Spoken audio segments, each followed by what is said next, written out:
大家好，我现在到张家界啦，张家界火车站，看看美丽的张家界啊。这边是汽车站，我身后就是那个张家界的天门山了，在这市区就可以看到山了。据说以前在这里可以看到天门山那个洞啊，天门洞，但是现在看不到了。带大家去张家界这个市区里转一转啊，走。这个张家界的网友带我在这转一下，这个火车站跟前呀，全都是各种酒店，因为张家界是以旅游比较闻名，各种饭馆、酒店非常多的。前段时间张家界这边不是因为疫情封城了嘛，所以好多门店都关门了。你看这里都上着锁，这可是火车站前面的黄金地段呀，都关门了。可见疫情对这个旅游业打击有多大。而且大家看这个马路上行人寥寥无几，这可是火车站跟前的黄金地段啊。看这边的门面房都贴着转让呢，这个店也转让。现在就酒店还有点生意啊，游客也是不多了。那边临街的好多商铺你看也关门了，好萧条呀。现在我走到桥上了，这下面是张家界的母亲河漓水河。这个漓水河也是湖南的第4大河。湖南有湘资沅漓4条河，湘江流经长沙，资江流经益阳，沅江流经常德。这个漓水河就流经张家界，它是张家界母亲河。这个河还是挺宽的，这个河水特别的绿。来，你照一下河水，很清澈，很绿，没有污染的。张家界现在啊被这个河一分为2，河那边是老城区、主城区，河这边就是火车站，这边发展的是最快的。这个河边有一片古城，那个是大庸古城，刚翻盖好不久啊。以前张家界不叫张家界，它叫大庸县。后来是因为这个旅游发展的很好，它才改成张家界这个名字。然后这边看，那个山上啊还有一个塔呢，到那个塔上看一下，站在那个塔上可以看到整个张家界市区的风景。上去看一下啊，走。回龙观公园，在这山上能看到市区的全景。从这里爬上去啊，感觉像爬天门山那个台阶一样。走。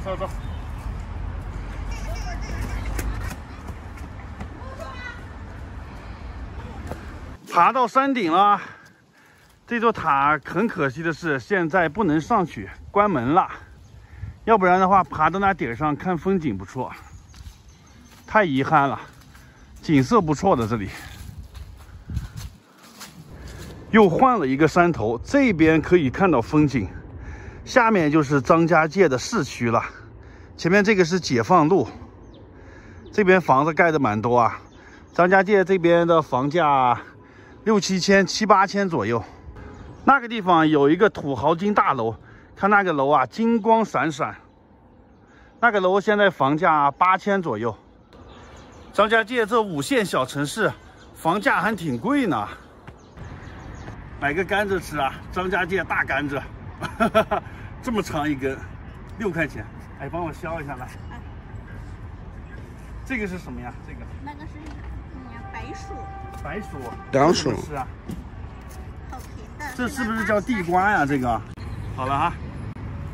我怎么？不是那样削的呀？使不上劲儿吧？对，我看你削的很快呀。我怎么削不动啊？我那也削到没有了。削的多快！人家术业有专攻，人家是吃这碗饭的，对不对？劲儿比我大。啊，关节是吧？姐给你丢掉了的。啊。你别吃。你这保持是什么好奇？天门洞，我来了！看我身后这个洞，这就是湖南张家界天门山天门洞，天然形成的。这个天门洞啊，它高是131米，宽是57米，这个进深是60多米。它是在公元263年的时候突然之间崩开的，之前是没有这个洞的。崩开了以后，它才改名叫天门洞，就是天上啊开了个门的这个意思。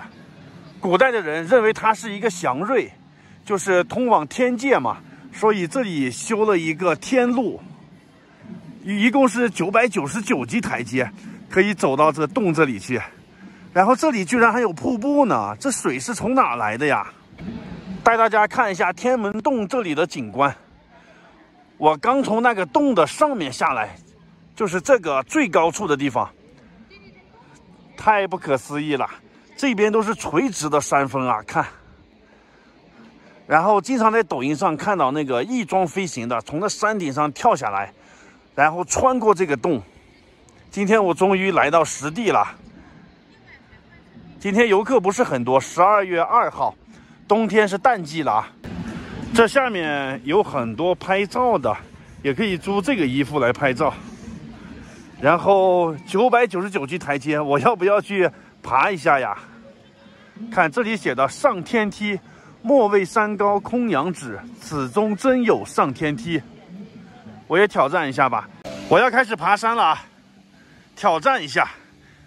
这边举办过一个活动，就是路虎车直接从这里开上去，不可思议。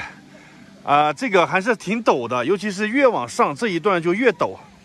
然后也有那个自行车从上面速降的，骑自行车从上面下来，厉害了啊！近距离看看这个瀑布，我怀疑这个是人工的吧。这里写着天门圣境，走到这里就是连接天堂的地方了。真的好累呀！爬一会儿休息一下，继续挑战。请拨打客服电话0744836666或与我们的工作。关于这个天门洞还有好多传说呢，就是很多未解之谜，比如说天门吐水、天门转向。天门转向是什么意思啊？就是这个洞口的位置它会转的，每60年转一次。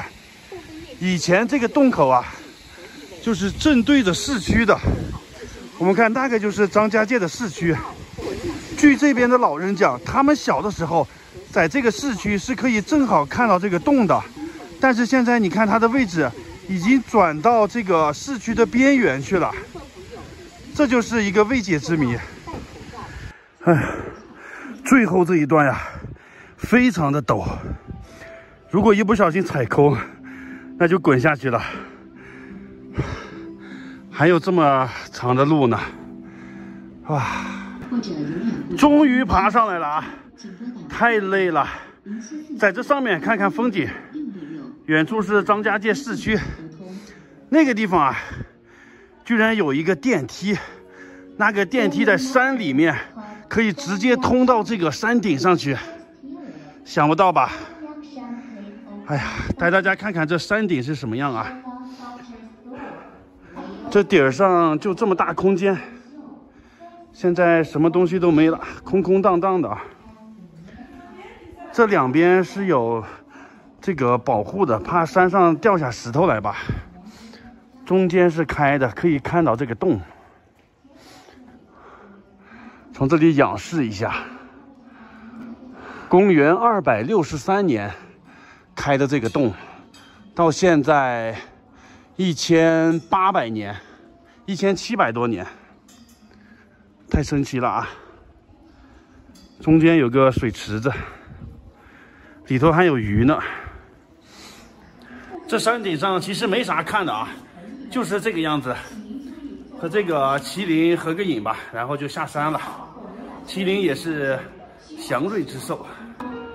你们觉得这么陡的坡度，路虎能开上来吗？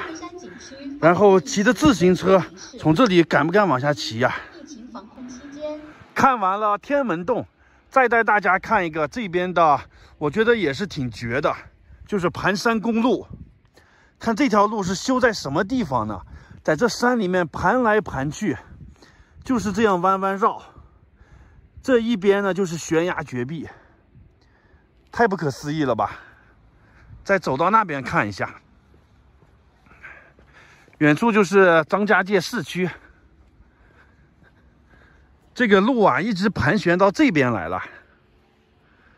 这要是可以航拍的话，拍出来更漂亮。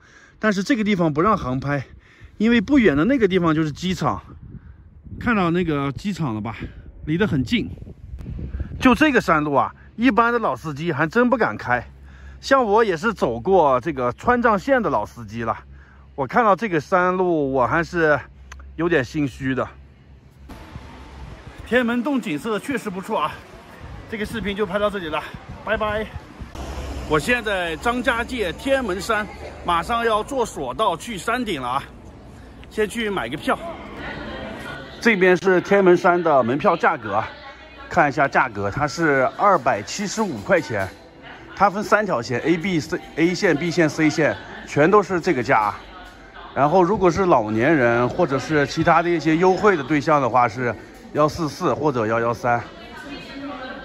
它这个275包含啥？包含门票，还有这个索道票，就是从山底直接坐到山顶的索道票，还有这个7级扶梯的一个票，还有就是坐这段缆车的这个票，所有加起来是275，然后还有个3块钱的保险费，就是278。我刚买好票啊，就是这个，然后从这里拿一个资料架，拿一个资料，好，出发去坐索道了。现在是旅游淡季啊，这边都没有人排队，直接就可以进去坐索道了。天门山索道就坐这个，直接就到了山顶了。出发喽！怎么办？我天哪！别紧张，你还心情这个索道特别长，有3公里呢，要坐20多分钟才能到山顶啊。这是坐在索道上看下面的盘山公路，这公路就像一条带子一样，绕来绕去啊，真是绝了。坐索道上来了，这个就是山顶。再回看一下我们走过的索道，我觉得这个索道还是有点神奇的。最后这一段是比较害怕的，因为它跨度非常的长，而且这个垂直落差很高的。走这一段的时候真是惊心动魄呀！而且在这里可以看到张家界的市区。我们是在市区那条河的那个地方做的索道，看这个索道多长呢？3公里呢，还是有点厉害啊！这个索道，它这山顶啊是可以绕一圈的，它分为2条路，一个西线，一个东线，2条路随便选一个就行。带大家去西线看一看吧。走一下西线的玻璃栈道，5块钱，穿好鞋套就可以下来了。哇，这个也是绝壁旁边的栈道，开始一段是这个木头板的，到这里就换成玻璃的了。先往下看看这个高度有多高啊！虽然我知道这个很安全，但是要往上走的时候还是有一点点害怕。这个地方的海拔高度是1400米，哇塞，这个长度只有60米啊！它这个玻璃栈道长度都很短。在这个玻璃栈道上还可以看到张家界市区，看得非常清楚。现在已经不害怕了啊，大步的走过来了。这里有一个景点叫观鬼谷洞，这个洞的位置比较玄妙。大家看啊，就在这个山崖的正中间，绝壁悬崖之上。传说这个洞啊是战国时期鬼谷子在这洞里面修炼的。我觉得这就是个传说，根本都过不去。这怎么上去啊？现在人上去都难，更别说2000多年前的战国时期了。所以说这就是个传说。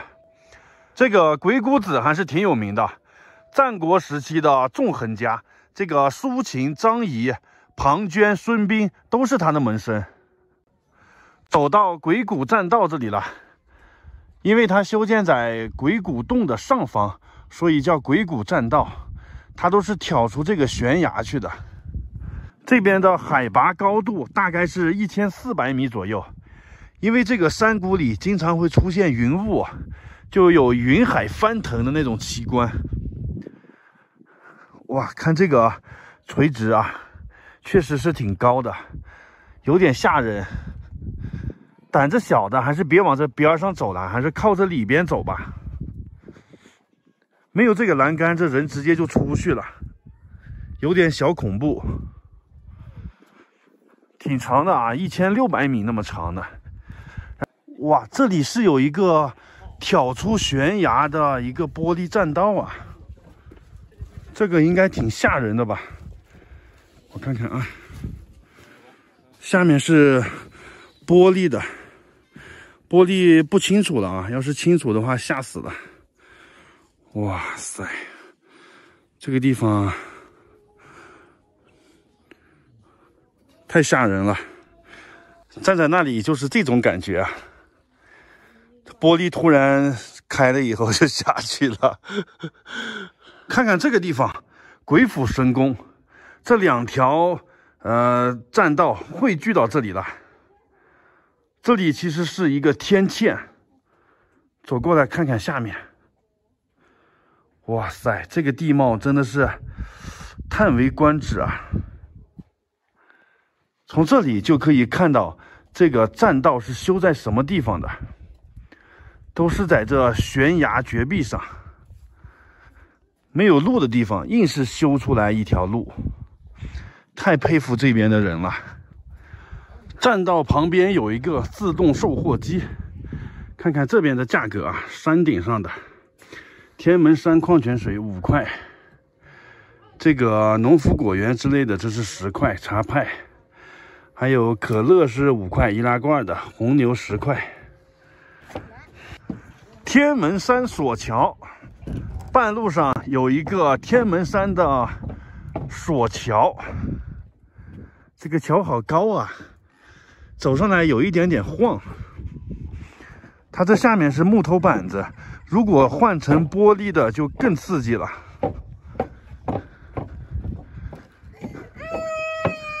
今天游客比较少。西线这个地方有一个洞，叫做求儿洞，传说送子观音在这里显身过，就是这个洞，所以比较有名。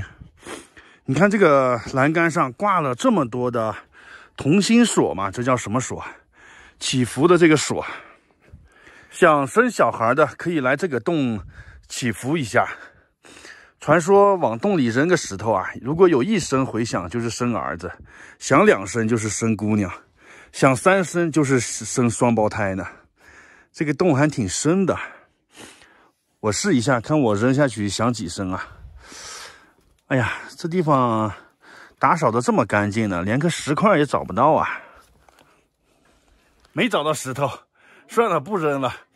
这个景点看一看就行了，就这么个意思啊。哇，这山上还有弹古筝、吹笛子的呢。哦，可以点歌，30一首。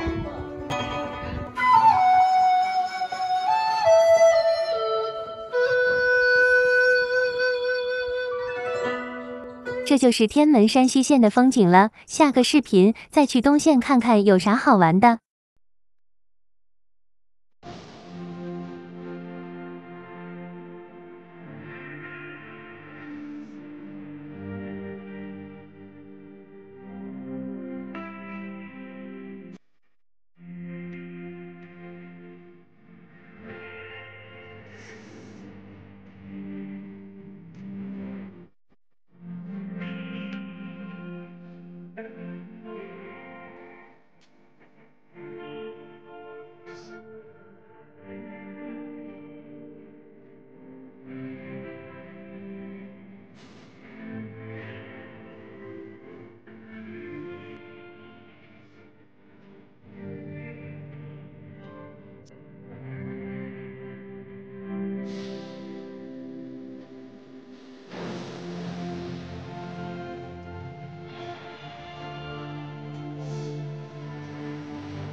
大家好，我现在在张家界的天门山山顶，带大家看看这个山顶的风光。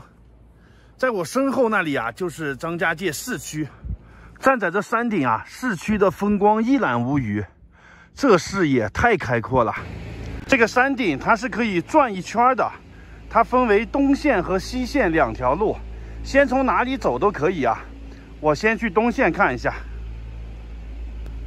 这个是东线的玻璃栈道，另外收费5块钱，穿上一个鞋套。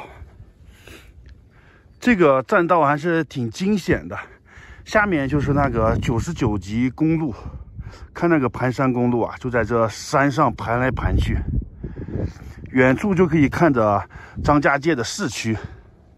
今天雾蒙蒙的，看不清楚。哇塞，这个地方有点吓人啊！这个垂直高度也不知道多高呢。哇，我心脏不好的要跳出来了。哇，看下面那个公路啊，就像一条蛇一样绕来绕去的，太壮观了。这栈道怎么这么短呀？100米，然后再从那里走上去。从这个玻璃栈道出来，就到了翼装飞行的这个跳台这里了。从这悬崖边啊，伸出去一个三角形的这个跳台，在抖音上经常能看到，就他们穿的那个服装啊，从这台子上一跃而下。这下面就是万丈深渊。现在淡季，他们好像就不跳了，好像是夏天的时候跳吧。这边有介绍翼装飞行的这个展板，中国第一人张树鹏穿的这个衣服啊，跳下去穿过天门洞。想象一下啊，现在站到这个三角跳台的尖尖上，一跃而下，吓死了！这需要多大的勇气呀！看着都头晕啊！给你100万，你敢跳吗？敢跳的在下面扣1，留下你的大名。从玻璃栈道过来，又到了一个栈道上，这是什么栈道啊？建得这么高，等于是悬浮在空中的一条路，可以走到对面的那个山顶去，那上面观景更好。这个地方也不错，这个栈道，这下面也挺高的，也可以看的风景。今天太阳很好啊，边走边看风景，真棒。大家看啊，在这个山顶的下面就是天门洞了。哇，我们现在正在这个洞的上面呢，真是太不可思议了。看一下全景，一会儿呢，走着走着就会走到那洞下面去。这个洞是天然形成的，然后那个下面，还有直直的那个999级台阶。现在我在它的上面，这是东线，走到那边去啊。到了这个山顶的观光亭了，看一下我刚才走过的路。哇，就在这悬崖边呢，这条栈道，从这里才看清它的全貌。然后这个地方就是那个翼装飞行的跳台。哇塞，这垂直落差啊！这个坐索道呢，就是从这个张家界市区，就这样直接索道就跨上来了。这个索道也是特别的不可思议啊！索道全长3公里，要坐20多分钟呢。然后是下面是那个公路，从这里看得清楚，可以看到全景。然后再看一下这个山顶上啊，还有一个，那个是最高处的观景台，在那个地方可以转一圈，看到所有的景色，太棒了。这个地方就是天门洞，但是这里位置有点挡住了，这下面的洞挡住了啊。然后我现在往那边转，这山顶是可以转一圈的嘛。在这里合个影吧。你看啊，这么好的观光台，只有我一个人，这就是淡季旅游的好处，不用和别人抢的这个拍照点啊。来这个地方要大吼一声，哎，天门山我来了！天门山这个景区开发的挺成熟的，山顶上全都是这样的路，修的挺好的。又到了一个观景平台，哇塞，这个风景真是绝了啊！5步一景，可以站在这个栏杆跟前，凭栏远望，挺喜欢这种感觉的。又走到一个观景的绝佳位置，刚从那个山顶上下来，从这里可以看到天门洞。这个就是天门洞的后面，很多人没有见过吧？这后面就是悬崖的，前面是有999级台阶。这天门洞的上面是有一个栈道的，也是在悬崖边。然后我现在沿着这边的栈道往过走，这条栈道也是在悬崖边的，一直延伸到那边去了。那里有一个寺庙，淡季就是好啊，没什么人，一个人独享这一片风景。然后下面可以看到有2个水库，景色还是挺棒的。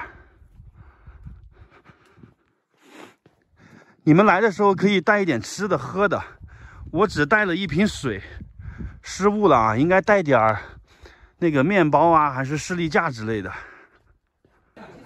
这个地方是东线和西线的汇合的地方，可以在这儿吃个饭啊。这里很多商店，但是这里不卖泡面啊，只卖一些零食、矿泉水之类的。然后这个地方还有一个餐厅，这边有卖面条的，鸡蛋面、炸酱面、饺子，30、35。这边是价格，我去吃个泡面吧，吃个烤肠，再吃一个玉米。我早上还拿了2根香蕉。张家界到了，昨天我玩了杨家界、袁家界，还有天子山。今天去这边的黄石寨，他们不在一个入口啊，里面现在不通车，门票144，管4天呢。今天再进去玩一下。这个景区景色不错啊，一进来景区就是这个景点，叫开门迎客，这么多山峰列队欢迎，造型挺不错的啊。这个石头这里还可以正好拍照呢。坐索道上去，索道我买的单程的是65块钱。索道里的风景不错呀，现在淡季，只有我一个人一个车厢。它这个下面居然还是玻璃的，这样可以观景的。哇塞，要是恐高的还有点害怕吧。黄石寨景区，这个地方海拔1082米。Yellowstone Village， 我读的对不对呀？这边有不到黄石寨往来张家界的这个说法呀。到山顶了，带大家看看山顶的风景。这黄石寨被誉为放大版的盆景和缩小版的天庭，它的风景非常棒。这里有一个观景台，哇塞，这个观景台它是伸出去这个悬崖边的。站在这里看四周的景色真是绝佳了，而且还是玻璃地面的，看景更好。现在到了前花园了，这个地方是阿凡达的第1取景地。阿凡达骑在这个大鸟上，在这山里面飞来飞去啊。看一下现场是什么样啊？这就是这一片大山，一个一个的石柱子，顶天立地啊。乾坤一柱，但是看着雾蒙蒙的，没有阿凡达里面那种感觉，是吧？差一个滤镜。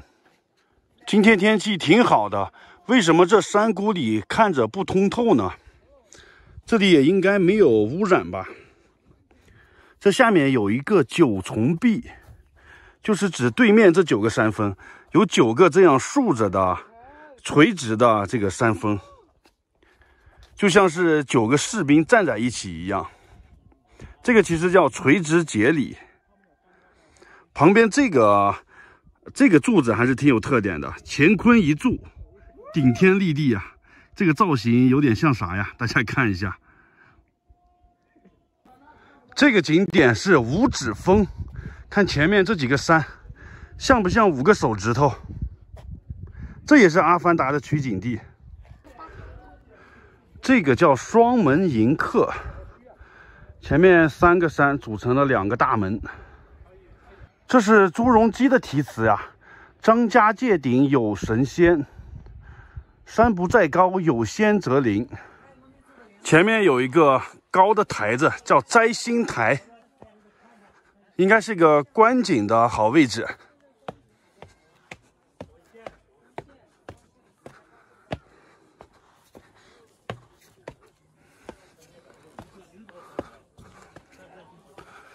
哇，这个位置的观景绝佳了，四周围都无遮挡，太棒了！这不就是刚才看的那个五指山吗？5个山峰，这边的景色也是不错的。它这个栈道啊，就是沿着这个悬崖的边上修建的，可以绕这个黄石寨转一圈，全长3.8公里。步行需要1.5个小时，走在这边上啊，看着这边美景，非常的舒服。而且现在人少，没有那个嘈杂的环境，一个人走着还是挺爽的。在这个地方大喊一声，可以听到很多声的回响。我试一下啊，哦，大家听这个回音，哦。挺有意思的啊！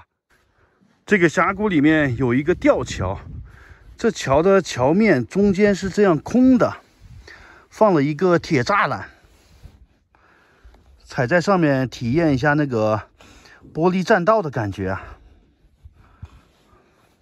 这一排都是。我现在在张家界的武陵源景区，昨天去的天门山，今天来武陵源。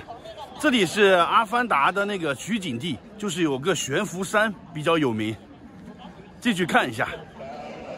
这边是售票大厅，看一下票价是多少钱。今天是12月3号，它是淡季，淡季联票是144，这是门票84，车票60，加起来是144。它旺季的话就是200多。这是优惠票，就是老年人啊之类的，72，挺合适的啊，可以玩4天呢。啊，进景区了。这个是武陵源的地图，这里面非常的大，1天时间根本玩不完。我打算玩2天时间。这边是东门，这边是南门。这里面的主要景点呀，有这个天子山、十里画廊、金边溪、杨家界、袁家界，还有黄石寨，还有空中田园。其中这个金边溪和十里画廊现在没有开，其他景点我都转一下，要2天时间啊。到达第一个景点袁家界这里，对面这个山啊，叫做将军列队，就像很多士兵一样站在这里一排一排的，有一点阿凡达那个感觉了啊。然后这个地方有很多猴子的。不要在这里吃东西啊，猴子会抢的。然后这里就是世界第1梯百龙电梯，一会儿要坐那个电梯，看那个电梯啊，坐到山顶去。这个电梯300多米的高度，哇塞，从这下面坐到上面。那个电梯65块钱。这个电梯的下半部分是藏在这个山洞里面、山体里面的，上半部分呢，突然之间就露出来了，可以观景的。在抖音上经常能看到啊，现在就进去体验一下。团队很多，这里。我们现在从这个山脚上电梯啦！哇，电梯里是这样透明玻璃的，一会儿可以看景，可以坐很多人。很快我们就可以欣赏到外面的美景，请大家注意看正前方。哇哦，太棒了！对面的将军列队。都说张家界顶有神仙，对面的山顶上就是神仙居住的空中田园。那里生活着世世代代在山顶上耕造山区的土家族老百姓。不到2分钟已经上来了。这上边有一个观景台，可以看一下《阿凡达》那个取景地，就是这2座山。它这边的山啊，都是这样一根一根立起来的一样，就像一根小棍儿一样，全都是这种感觉啊。但是今天这个是逆光，这山里面雾气也挺大，雾蒙蒙的，看着不通透啊，看不出阿凡达那种感觉来。第一站我到的是袁家界，又来到一个观景台，这里的视线最好了。哇塞，现在没有人，赶紧过去拍照啊！一会儿旅游团就来了。看下面这个就是张家界特有的这个叫什么峰林，山峰组成的林，这个叫垂直节理，就是一个一个这样竖着的垂直节理，这么一大片啊，太壮观了。然后这边有一个独立的，在《阿凡达》那个电影里看过这种场景吧，挺梦幻的。它这个其实就是裂缝，就是这个山中间会裂开一条缝，慢慢的这个缝越来越大，就变成这样独立的了。看一下这个山谷好深啊，估计有个上千米了。从这台子上一跃而下，就解脱了啊，什么烦恼都没有了。哇，这里有一个山看得清楚啊，这个像一根柱子一样顶在这里，头很粗，中间的腰很细，这不是头重脚轻吗？很容易就折了呀。这个山挺有特点的吧？继续走，这山上的猴子真的有点泛滥了。终于到了阿凡达悬浮山的这个景点了，叫乾坤柱，就是这个。哎呀，顶天立地啊，这个柱子矗立于天地之间。这个乾坤柱高是150米，山顶上还种了好多树，这个造型太特别了，在别的地方你看不到的。我发现这个角度更好呀，真是每个角度看它都有每个角度的不同的美。看一下这个峡谷有多深，哎呦我去，吓死了啊！150米高，这个柱子。这个是长寿潭，也是归回自然放生的，放生那个鱼和乌龟，从那边买的，然后放生到这个池子里啊。这个就挺好笑的啊，你们从那里买的鱼放到池子里面，然后老板再从池子里捞回来，然后再卖给下一波人。前面这个地方厉害了啊，看这2座山中间有一个天生的桥连在一起了，这下面呢全都是空的，上百米的这个高度，太神奇了。这叫天生桥，也是天下第一桥，可以从这里走到这边去。逛完天下第一桥，这个袁家界就逛完了，现在坐车去杨家界，之后再去天子山。大家好，我现在在张家界的武陵源景区，接上个视频，我们继续游览。乌龙寨和天波府现在施工呢，维修中，关闭了。现在到了杨家界的第一个景点，叫做天然长城，在对面呢。这里是个观景台，它为什么叫天然长城呢？因为我们看这个岩石，从侧面看的时候它就是山峰，从这正面看的时候它就像一堵墙一样，所以叫峰墙。很多种这个峰墙组合排列在一起，就像一个长城，所以是天然长城。它有2层呢，外面这一层，里面这还有一堵长城。现在到了杨家界的又一个著名景点，这个叫一步登天，这是最后一段路了，垂直的这个梯子有32个梯子，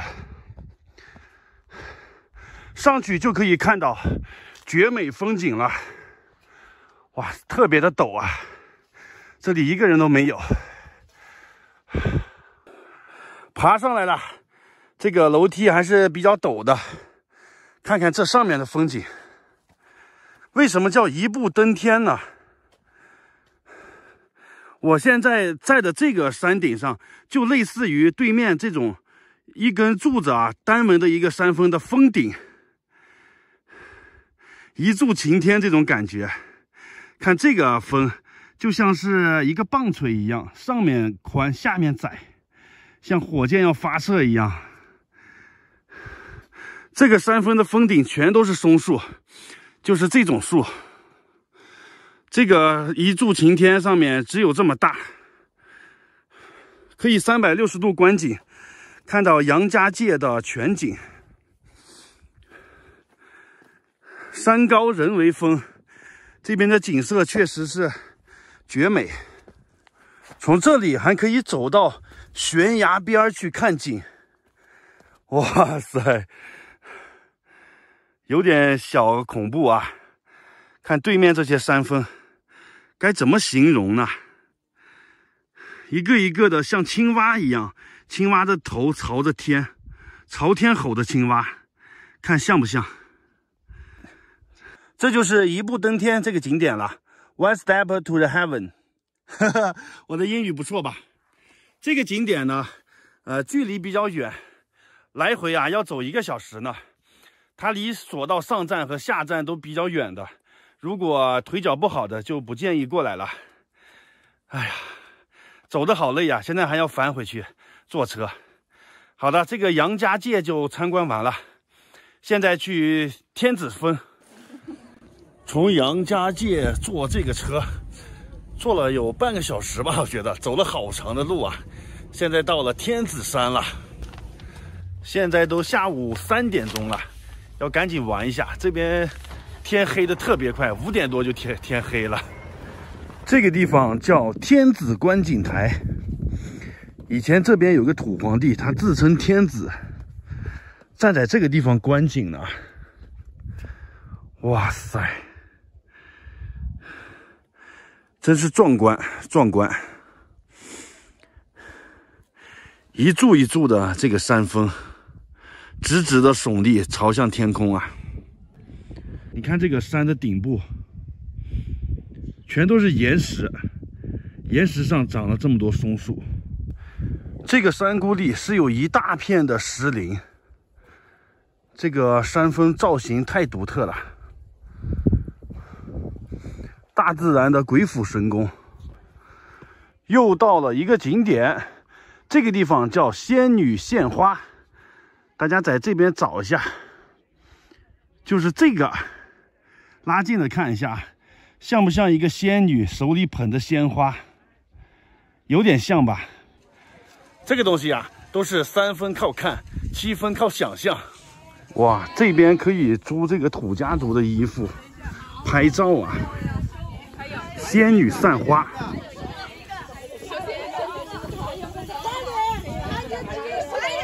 这个景点叫玉笔峰，就是前面这几个山峰，像不像这个毛笔倒着插过来？这个峰顶啊，还有几个松树呢，就是毛笔上面那个毛，确实是挺像的，很形象，越看越像。这个地方观景挺好的，左边可以看仙女散花，右边可以看这个玉笔峰。再往下就是南天门，在这个天子山景区看完玉笔峰就可以原路返回，然后坐索道下山了。如果像我这样走下去的话，要走1个多小时呢，有4公里的下山路。现在是4点钟，我估计要走到5点左右，走1个小时。现在这条路上一个人都没有啊，全都是这样子的路。我要快一点走，因为现在太阳下山比较早，5点多就天黑了。我要赶在5点左右走到下面去。这条路上呀，真的是山高林密，这个森林非常的密，而且看这个树长得是又高又直。透过这树中间的缝隙，可以看到那个对面的山隐隐约约的。哇，下到天子山的山底了。这山底有一个景色特别美，看这个山峰，一柱擎天的感觉。然后这个中间也有一个洞，这个是小天门洞啊，还有一个洞。然后看一下我们刚才就是从那里下来的，太不可思议了。1个小时吧，走下来了。坐景区的大巴车出来了，今天早上9点半进去的，现在5点10分出景区。玩了3个地方：袁家界、杨家界，还有天子山。平均每个景点玩2个小时。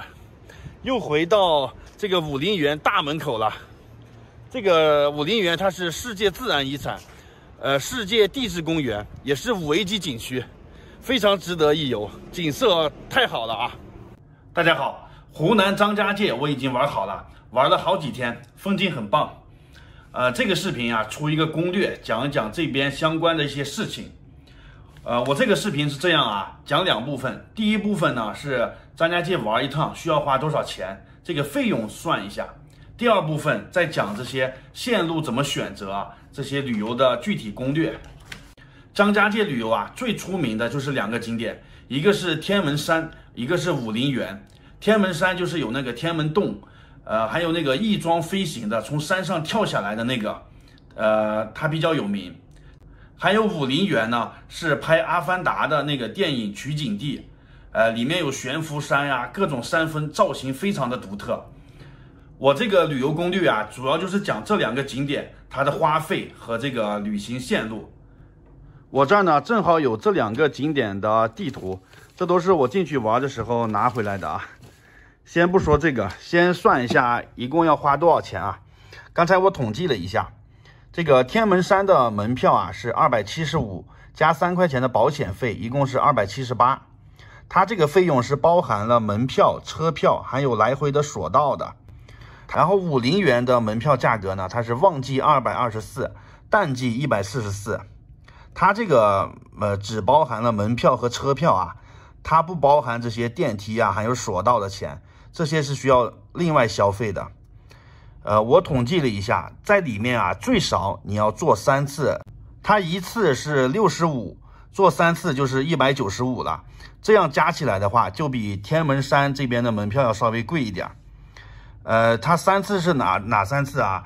百龙电梯你得坐1次吧，天子山下来的时候要坐1次，还有黄石寨上去的时候你要坐1次索道。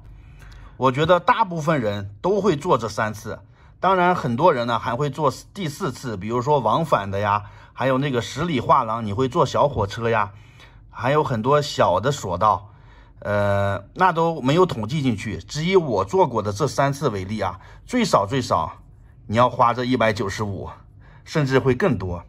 那么把这些钱都加一下，加起来旺季呢是697，淡季是617，就差了80块钱。这个淡季呢是从12月1号以后才算是淡季，这么一算啊，小700块钱了。然后呢，它这个门票是管4天的，一般天门山就玩1天，武陵源可以玩2到3天。最后统计一下，门票将近700块钱，然后玩3天，住宿费300左右，加上这个长沙到这边来回的费用500块钱，这就是1500。这还没有算你3天的吃喝啊，吃喝呢分拣由人，有的人吃的花的多，有的人吃的花的少，这个就不算了，不算吃喝1500块钱。这就是玩3天这2个景点要花费的钱。大家觉得怎么样呢？是高还是低呢？可以在下面评论区留言啊。说完了花费情况，再说一下这个旅游攻略线路问题啊。先说天门山的，这是天门山地图，它这个呢是先从市区坐上这个索道，特别长，直接从市区就上到天门山山顶了。然后呢，它大部分景点都在山顶呢，它分的东西2条线。体力好的呢可以转1圈，体力不好的可以转半圈。像我的话，我肯定是转了1整圈的。先把这个山顶的景色都转完了以后，就可以在这里坐电梯下到这个天门洞这里去参观。但是我去的那天，这个电梯是关了。我们呢又坐这个索道回到中间这个中转站，然后又坐汽车，走这个盘山公路，然后又走到这条索道的下面，又从这条索道坐到半山腰，从这里走到天门洞这里，转完了天门洞，然后又原路走回来，坐这个索道下来，然后又坐大巴车就回到市区了。它是这么个线路设置，这边是一共2个索道的，一个大索道是直接到山顶的，还有一个索道是到半山腰，这个小索道呢是到天门洞的，就这个区别。1天时间就转完了。再说一下那个武陵源的，武陵源这个地图啊不太清楚，我手画了一个，这就是我手画的地图啊。然后武陵源里面大概是分这么几个景点：天子山、十里画廊、金边溪、袁家界、杨家界、黄石寨。然后这边是东门，这边是南门。我去的那天呢，十里画廊和金边溪都在维修，没有开放，所以我玩了这4个景点。我玩的是2天。第1天呢，先去袁家界、杨家界，然后下午去天子山。玩好了以后，坐索道下来就回的东门了。然后第2天呢，从东门坐车去南门玩这个黄石寨景点。因为他现在金边溪这里在修路，不能从这个景区里面过去，必须从景区外面才能到了南门这个黄石寨。黄石寨这个景点是武陵源这里啊最早开发的一个景点。然后袁家界这里有什么玩的呢？主要是坐那个百龙电梯，看那个阿凡达的悬浮山取景地，这里属于这个核心景区。杨家界呢是看那个乌龙寨，还有天波府。但是我去的时候这2个景点都关了，只去了这个天然长城啊，一步登天。这2个景点每个景点玩2个小时左右吧。我玩好了，然后在这边吃点东西，坐车直接到达天子山。然后天子山有那个天女散花呀，玉笔峰之类的，这里景色也很壮观，在这边可以看一下日落什么的啊，然后拍拍照。然后时间也差不多了，直接坐索道下来就是大巴车站，坐上景区的大巴车就回了这个门口了。第2天去黄石寨啊，黄石寨这里有什么玩的呢？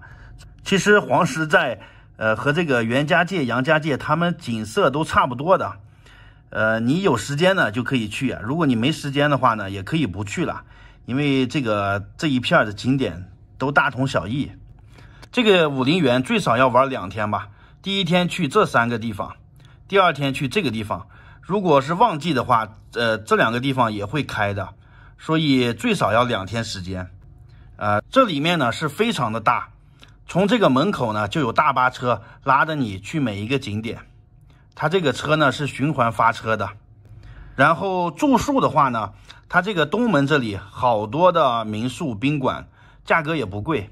然后这个武陵源它离市区稍微有点远，市区有到这里的大巴车。这就是张家界这2个景点的旅游攻略和花费情况啊。大家觉得详不详细？你们看完了有帮助吗？觉得有帮助的话，帮我点个赞，收藏转发一下，谢谢大家啊，拜拜。